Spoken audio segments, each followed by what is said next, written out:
Hello. तो अपने next question से स्टार्ट करते हैं। क्या है कि ये दिया हुआ है, एक कर्व आपको दिया हुआ है, ठीक है, 1, 2 एंड 3। तो आप देख रहे हैं कि जो जो हमारा जो सिचुएशन है, जो हमारे पास जो सॉल्यूशन है, तो उस सॉल्यूशन वाले का कर्व कौन सा है, वो 2 वाला है। सॉल्यूशन वाला जो कर्व है आपका, वो कौन सा है, वो 2 है, सेकेंड वाला, ठीक है। कौन सा है, सेकेंड का है आपका ये सॉल्यूशन वाला। तो आपको इसके नीचे जो देख रहे हैं वो आपका जो नीचे है, जस्ट नीचे कौन सा है, थर्ड वाला। तो थर्ड वाला आपका क्या है, वो राउल्ट्स लॉ को बताएगा, ठीक है। राउल्ट्स लॉ किसके लिए, किसके लिए होता है राउल्ट्स लॉ, सॉल्वेंट के लिए कि सॉल्यूट के लिए, ठीक है। तो आप इसको देखिएगा किसके लिए होता है। और फर्स्ट वाला जो है वो हेनरी लॉ है, हेनरी को बता रहा है, ठीक है। तो आइडियल सोल्यूशन है वहाँ पर, यहाँ पर भी आइडियल सोल्यूशन, जबकि सेकेंड वाला जो है वो रियल सिचुएशन को बता रहा है। तो फर्स्ट वाला हमारा क्या होगा, हेनरी, सेकेंड वाला रियल सोल्यूशन, और थर्ड वाला हमारा आइडियल सोल्यूशन किसके, राउल्ट लॉ। तो ऑप्शन नंबर क्या हो जाएगा हमारा, बी हो जाएगा। फिर देखिए ये क्या है हमारा, ठीक है। अब वहाँ पे जब आप पॉलीमर्स के बारे में पढ़ेंगे तो वहाँ पे आप ये देखेंगे कि जब मोलर मास हम लोग कैसे निकालते हैं ऑस्मोटिक प्रेशर से वहाँ पर, ठीक है। तो इससे ऑस्मोटिक प्रेशर से नंबर एवरेज हम लोग मोलर मास निकालते हैं। तो वहाँ पे जो इक्वेशन सेट है आप वहाँ देखेंगे तो आपको यहाँ पे पता जो है क्या कह रहा है, सीधा सीधा उसने बोला है कि ये इंटरसेप्ट दिया हुआ है। इंटरसेप्ट मतलब हमने π/c और c के बीच कर्व खींचा हुआ है, तो इंटरसेप्ट तो हमारा यही हो जाएगा, ठीक है। इंटरसेप्ट हमारा यही हो जाएगा, तो RT/m हो जाएगा। कितना दिया है, 25। तो हमें m ही निकालना है, तो RT बाई क्या हो जाएगा, 25 हो जाएगा। जब आप इस r की वैल्यू दी हुई है, d की वैल्यू कितनी दी है हमारे पास, 27, मतलब 300 केल्विन दिया हुआ है। और आप वैल्यू वहाँ पे पुट करेंगे, डिवाइड करेंगे, तो आपको आंसर मिलेगा ए, 100 के आसपास आपको आंसर देखने को मिलेगा। फिर 67 की बात करते हैं। क्या है 67, 67 कह रहा है कि क्या निकालना है, regarding the conjugative property of solution containing non volatile electrolyte are correct, ठीक है। पहला ऑप्शन क्या है, the vapour pressure of pure solvent is high then that of solution, ठीक है। Vapour pressure of pure solvent मतलब अब इसमें क्या कह रहा है, नॉन वोलेटाइल, मतलब जो ऐसा सोल्यूशन है नॉन वोलेटाइल, मतलब उसके जब सोल्यूशन बनाया गया तो ए और बी के बीच का जो फोर्स है, जो अट्रैक्शन है, वो ज़्यादा है इन प्योर फॉर्म से। तो प्योर फॉर्म में क्या होगा, वेपर प्रेशर तो ज़्यादा ही होगा ना, क्योंकि वो वोलेटाइल होगा। सोल्यूशन में आने के बाद उनके बीच अट्रैक्शन ज़्यादा बढ़ रहा है, जिससे वो वोलेटाइल कम हो रहे हैं। तो पहला ऑप्शन तो बिल्कुल क्या है, राइट हो गया। सेकेंड अपने आप ही गलत हो गया, दे पढ़ने पे आ रहा है। फिर क्या है थर्ड, ओनली सॉल्यूट मॉलिक्यूल, ऐसा नहीं, पहले क्या होता है, ओनली सॉल्वेंट मॉलिक्यूल सॉल्टिफाई होता है एट फ्रीजिंग पॉइंट पर। तो ये आपका ऑप्शन हो जाएगा 1 एंड 4। तो ऑप्शन कौन सा सही है आपका, सी। ऑप्शन कौन सा सही होगा, सी वाला।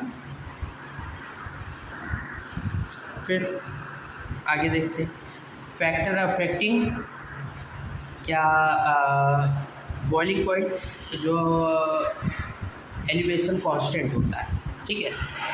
Kb की वैल्यू बताना है, तो Kb इक्वल टू होता क्या है, सीधी बात, जो उसके कांस्टेंट की वैल्यू होती है वो क्या होती है, RT² 1000 LV। LV equal to क्या होता है, HV/m, ठीक है। सारी वैल्यू रखेंगे तो HV तो नीचे रह जाएगा, m ऊपर आ जाएगा। तो m क्या है, ठीक है, m क्या है, यहाँ पर m है हमारा मॉलिक्यूलर मास ऑफ सॉल्वेंट। फिर डेल्टा HV है, एंथैल्पी ऑफ वेपोराइजेशन, उस पर भी डिपेंड है। फिर T भी दिया हुआ है, T का मतलब बॉइलिंग पॉइंट है, तो बॉइलिंग पॉइंट पे भी दिया। किस पे डिपेंड नहीं करता, तो डिपेंड नहीं करता है सॉल्यूट। तो ऑप्शन क्या हो जाएगा, हमारा आंसर ए हो जाएगा। नेक्स्ट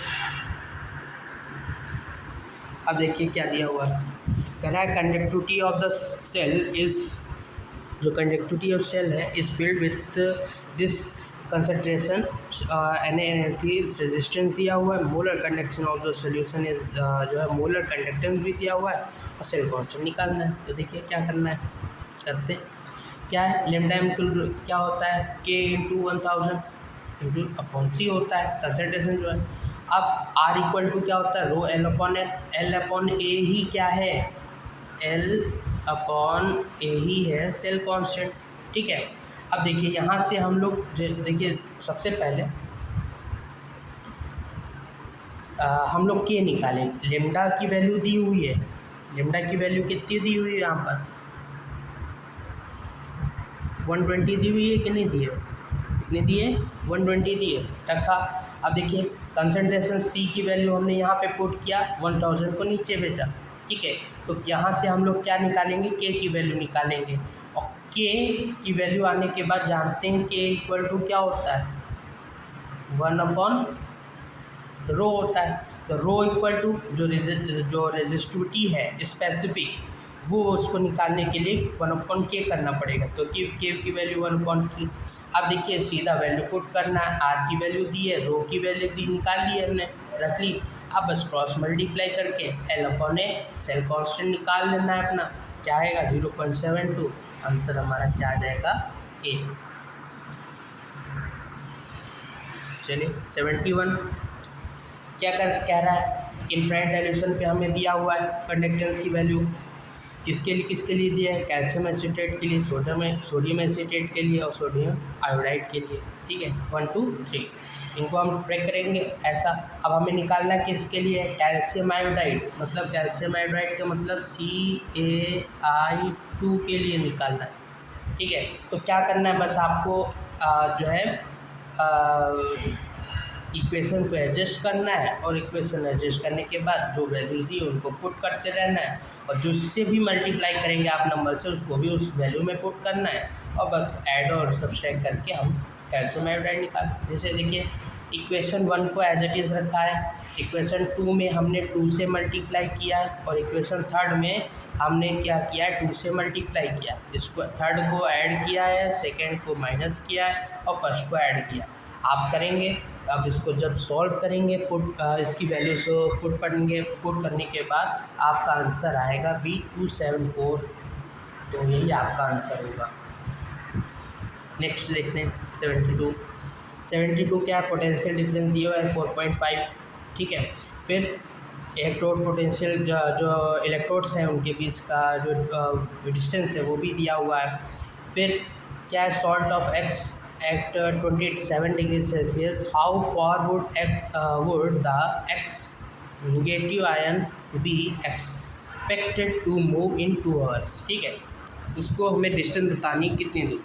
तो आप देखिए मोबिलिटी हम लोग निकालेंगे तो लेमडा अपॉन क्या होता है F होता है, जबकि यहाँ पे जेड भी वैल्यू इंक्लूड होगा क्योंकि X निगेटिव है, सिंगल चार्ज, इसलिए वहाँ पे कुछ नहीं। एक्चुअल देखेंगे तो आप यहाँ पर जो लेमडा ZF करते हैं, ठीक है, तो वो ध्यान रखिएगा। और हम लोग जो है E इक्वल टू क्या होता है, जो वहाँ पे हम जो है ये पोटेंशियल है ये अपॉन क्या होगा,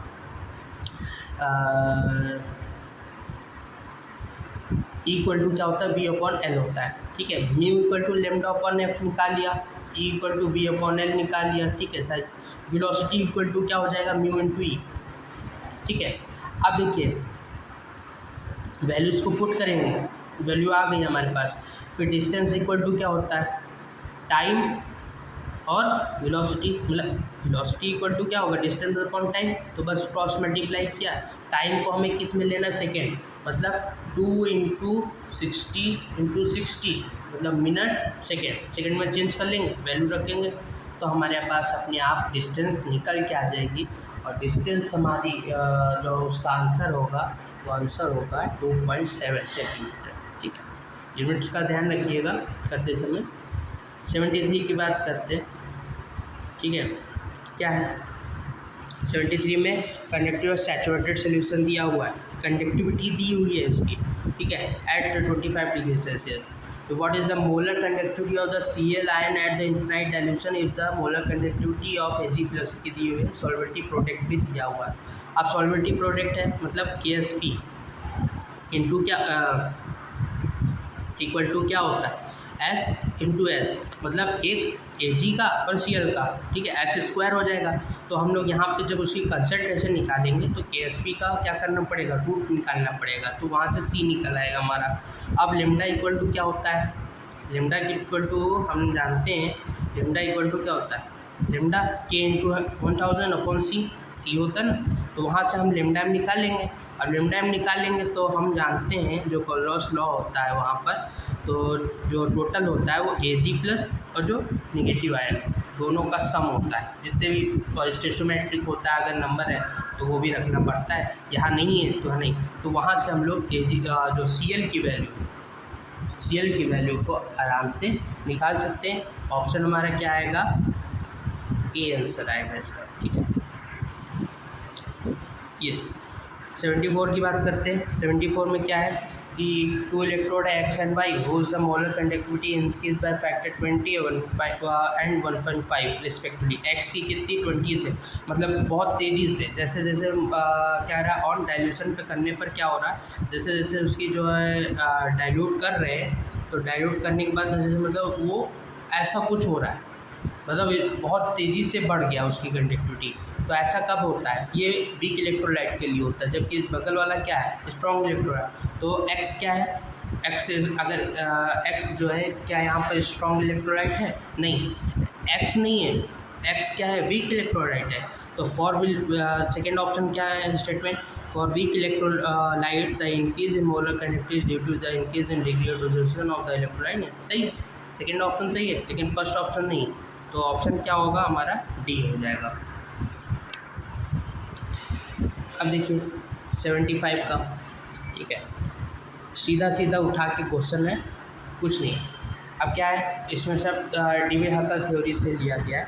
तो अब देखिए कि आयनिक एटमॉस्फेयर है, आयनिक एटमॉस्फेयर का मतलब इसका एसिमेट्रिक इफेक्ट से रिलेशन है। फिर सॉल्वेटेड आयनिक एटमॉस्फेयर, मतलब जो उसके आयनिक कोई आयन है उसके चारों तरफ जो सॉल्वेंट के मॉलिक्यूल है उसको उसने घेर लिया हुआ है। किसने, सॉल्वेंट के मॉलिक्यूल ने आयन को घेर लिया हुआ है। तो फर्स्ट का तो थर्ड हो गया एसिमेट्रिक इफेक्ट, और बी का क्या होगा, इलेक्ट्रोफोरेटिक इफेक्ट होगा, ठीक है। तो ए का हमारा हो गया 3 और बी का हो गया 1। सीधा देखिए, increase in conductance under high potential of A increase in conductance at high frequency. तो एट हाई फ्रीक्वेंसी, तो डी का क्या हो जाएगा हमारा, डी पे जो फोर्थ वाला ऑप्शन है वो हो जाएगा, और सी का हमारा क्या हो जाएगा, बेंस इफेक्ट होता है, तो हमारा ये सेकेंड हो जाएगा। तो ऑप्शन कौन सा सही आएगा हमारे पास, सी वाला। अब देखिए कह रहा है कि हमें मोलैरिटी बतानी है NaCl की, is needed to it has same ionic strength of 0.1 molar जो है कैल्शियम फॉस्फेट जो है हमारे पास उसके पास। तो I इक्वल टू क्या होता है, हाफ समेशन ऑफ mz², ठीक है। Z क्या है जो चार्ज होगा, M क्या है उसका M उसका मोलैरिटी होगी। याद रखिएगा मोलैरिटी में हम लोग उसके स्टेशियोमेट्रिक नंबर से जो है मल्टीप्लाई करेंगे। तो कैल्शियम कितना थर्ड टाइम है और फॉस्फेट कितना 2 टाइम है, तो 3m 2m होगा। उसके चार्ज का स्क्वायर करेंगे तो 2 का स्क्वायर और 3 का स्क्वायर 15m हो जाएगा, ठीक है। m की वैल्यू कितनी है 0.1, तो 1.5 आएगा। इसका मतलब आयनिक स्ट्रेंथ जो इसकी होगी वही इसकी होगी, तो 1.5 यहाँ रखेंगे 1/2। और यहाँ पे Na के पास जो है m इंटू Z², तो Z क्या है 1 का स्क्वायर 1, तो m हो जाएगा m प्लस m 2m हो जाएगा, 2 कट जाएगा, m इक्वल टू क्या आएगा 1.5 आ जाएगा। तो आंसर क्या हो जाएगा हमारा, डी हो जाएगा, ठीक है। आगे देखते हैं, इसको देखते हैं। ये क्या है, देखिए पहला क्या है HCl और KOH, HCl और KOH। सेकेंड क्या है बी वाला HCl NH4OH। सी क्या है CH3COH NOH। अब देखिए CH3COH अगर हम देखें सबसे पहले CH3COH क्या है, CH3COH क्या है हमारा वीक एसिड है और ये स्ट्रॉन्ग। तो हमारा अब आप वीक और स्ट्रॉन्ग एसिड का जो ये पोटेंशियोमेट्रिक वाला पढ़ते होंगे तो वहाँ पे थोड़ा सा कर्व ऐसा होता है और फिर NaOH की वजह से इंक्रीज होता चला जाता है। तो ये कौन सा बता रहा है, ये हमारा सी वाला कौन सा बता रहा है, फोर्थ वाला बता रहा है, सीधा सीधा दिख रहा है। ठीक है, अब देखिए क्या है, HCl NH4OH, NH4OH के वीक है, HCl स्ट्रॉन्ग है। HCl क्या है हमारा स्ट्रॉन्ग एसिड और NH4OH क्या है, वीक है। तो क्या होगा ऐसे, मतलब पहले HCl NH4OH का जो है HCl और हमारा क्या है NH4OH। तो अब इसमें क्या होगा, देखो इन पहले तो HCl और NH4 जो डिसोसिएट होगा उससे जो है न्यूट्रल होते होते डिक्रीज होता जाएगा। फिर एक समय पे के बाद NH जो न्यूट्रल हो जाएगा तो NH4OH की वजह से वीक बेस है तो वो क्या हो जाएगा, कांस्टेंट हो जाएगा। क्या होगा, कांस्टेंट हो जाएगा। तो ऐसा कहाँ देखने को मिल रहा है, सेकेंड वाले में मिल रहा है, सेकेंड वाले में मिल रहा है। अब देखिए फिर क्या है, HCl है, ओके अच्छा, तो HCl है मतलब स्ट्रॉन्ग एसिड है और क्या है हमारा स्ट्रॉन्ग बेस है। तो मतलब पहले तो क्या होगा, डिक्रीज़ होगा और फिर KOH की वजह से इंक्रीज हो जाएगा बेस की वजह से। तो ऐसा कहाँ मिल रहा है, हमारा थर्ड में मिल रहा है। तो बस कुछ करना नहीं है, तो ऑप्शन क्या है हमारा ये हो जाएगा। क्या हो जाएगा, ये हो जाएगा। फिर 78 की बात करें, क्या कह रहा है, ट्रांसपोर्ट नंबर के रिगार्डिंग हमें बताना है। जैसे cadmium two so negative transport number highly concentrated, ठीक है। तो मतलब निगेटिव ट्रांसपोर्ट जो है नंबर हाईली कंसनट्रेटेड सोल्यूशन, ठीक है। तो वहाँ पे निगेटिव ट्रांसपोर्ट नंबर बता रहा है कि मतलब उसके जो हाईली कंसनट्रेटेड सोल्यूशन में जो उसकी मूवमेंट है वो बहुत ही ज़्यादा रिस्ट्रिक्टेड हो जाएगी। तो ऑप्शन स्टेटमेंट सही है। फिर दूसरा ट्रांसपोर्ट नंबर आया directly proportional to their speed, ये भी सही है। तो ऑप्शन हमारा क्या हो जाएगा, बी, दोनों सही हो बातें। फिर अब देखिए 79, इसमें क्या है, कह रहा है कि during the titration 50 ml of the 0.1 मोल पर लीटर सोल्यूशन एसिटिक एसिड और जिसकी डिसोसिएशन कांस्टेंट दिया हुआ है विद 0.1 मोल पर लीटर सोल्यूशन सोडियम हाइड्रोक्साइड, ठीक है। तो अब इनके दोनों मिलीमोल्स निकालते हैं, 5 मिलीमोल्स इसके हो जाएंगे, 5 मिलीमोल्स इसके हो जाएंगे। तो CH3CO ने कितना होगा, 5 मिलीमोल्स होगा। कंसंट्रेशन की बात करेंगे तो 0.05 मोल पर लीटर हो जाएगा, ठीक। लेमडा की वैल्यू हमें भैया दी हुई है, हमें निकालना क्या है, specific conductance after addition of 50 ml sodium hydroxide, K की वैल्यू निकालनी है। अब लेमडा की वैल्यू तो निकाल ही लेंगे ऐड करके, कोलरॉस लॉस है, ठीक है, दोनों का ऐड कर लेंगे। हमारे ये जो वैल्यूज़ है लेमडा की वैल्यू इनफाइनाइट डायल्यूशन पर सोडियम एसीटेट की आ जाएगी। अब देखिए यूनिट का ध्यान रखना पड़ेगा यहाँ पर हमारा मोल पर लीटर है, इस मोल पर लीटर को हमें चेंज करने पड़ेगा मोल पर मीटर क्यूब में। तो 1000 से हम लोग मल्टीप्लाई करेंगे लीटर पर मीटर क्यूब में, ठीक है। लीटर लीटर कैंसिल हो जाएगा, मोल पर मीटर क्यूब आ जाएगा 50 मोल, सी की वैल्यू आ जाएगी। अब कुछ नहीं करना है, हम लोग जानते हैं जैसे क्या लेमडा इक्वल टू क्या होता है, के इंटू सी होता है या नहीं होता है। तो के इक्वल टू क्या हो जाएगा, लेमडा इंटू सी, वैल्यू पुट करेंगे तो हमारे पास ऑप्शन क्या आ जाएगा, ए, ऑप्शन ए आ जाएगा। फिर देखिए लास्ट क्वेश्चन है हमारा ये, क्या निकलना है, ट्रांसपोर्ट नंबर है मूविंग बॉडी मेथड से। तो सीधा सीधा फॉर्मूला आपको पता होना चाहिए कि V volume concentration Faraday F Faraday 1000 upon Q. Q निकालते समय याद रखिएगा जो है वेट अपॉन इक्विवेलेंट वेट लेना है, ठीक है, और इंटू एफ करना है हमें, ठीक है। क्यू इक्वल टू क्या, यहाँ पर weight upon equivalent weight into F. तो हमें सीधा सीधा वैल्यू को पुट करना है, ठीक है। क्या वैल्यूम कितना हुआ है, यहाँ पर वैल्यूम दिया हुआ है, वैल्यूम नहीं दिया हुआ है। यहाँ पे क्या है 1 सेंटीमीटर स्क्वायर एरिया है और वैल्यूम निकालने के लिए देखिए क्या होता है, वैल्यूम मतलब एरिया इंटू लेंथ। ऐसे भी कर सकते हैं, जो डिस्टेंस है जैसे 2 है तो वहाँ 2 हमने रखा, कंसंट्रेशन क्या 0.1 रखा, फैराडे की वैल्यू 1000। अब वेट कितना दिया हुआ है 0.09 ग्राम दिया हुआ है। देखा इक्विवेलेंट वेट मतलब यहाँ पे देखिए एटॉमिक मास 108 दिया हुआ है, ए जी प्लस है तो एन की वैल्यू 1 होगी तो इक्विवेलेंट वेट भी हमारा 108 आ जाएगा एफ की वैल्यू। अब जब हम इसकी वैल्यू को पुट करेंगे, डिवाइड करेंगे, ठीक है, तो हमारे पास आंसर क्या आएगा इसका, ऑप्शन नंबर ए आएगा, ठीक है, ऑप्शन नंबर क्या आएगा, ए 0.24 आएगा। तो आई होप आप लोगों को ये वीडियोस जो है इसके जो सॉल्यूशन है वो आप समझ में आए होंगे और अच्छे लगा होगा। तो अच्छा लगा होगा तो आप वीडियो को शेयर करिएगा और कोई भी सजेशन हो तो आप वीडियो के कमेंट्स में आप हमें दीजिएगा। Thank you.